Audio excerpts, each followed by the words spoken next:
So, this guy tells a story, and it's regarding his uncle, not him. This is something quite literally terrifying that would be terrifying to anybody. So, it's in the late 70s, and it's Chicago. His uncle had just finished his morning class at university and decided, which was the norm, to hitchhike his way instead of getting a cab back to Lincoln Park.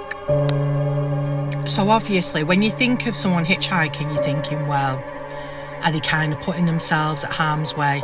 But, you know, back then in the late 70s, this was the norm for that area. A lot of people did it. So soon enough, this guy in his car pulls up, more like a pickup truck, and he is really friendly, really welcoming. He says, yeah, no problem, I'm going that way, I can drop you off, get in. So all the way there, they're chatting, they're having a bit of a giggle.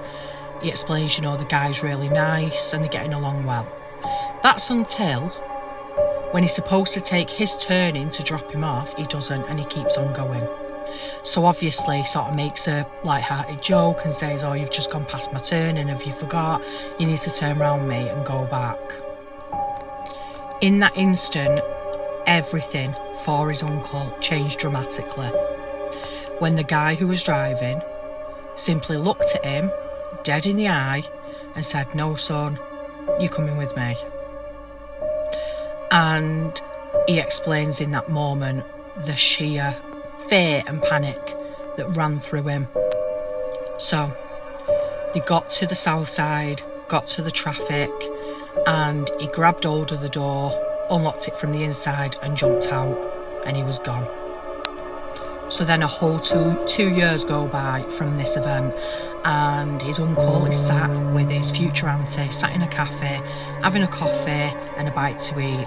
The TV's on in the background in the cafe for everybody to watch, and the news is on, and he notices straight up the guy who gave him the lift that day. And he just pauses to watch the news. I shit you not, the guy had been arrested on suspicion of SA and unaliving over 20 men and young boys. The man turned out to be John Wayne Gacy. The police also announced that on picking him up and arresting him, one of the tactics that he used when picking up these males in his vehicle was now to remove the passenger handle so they couldn't escape.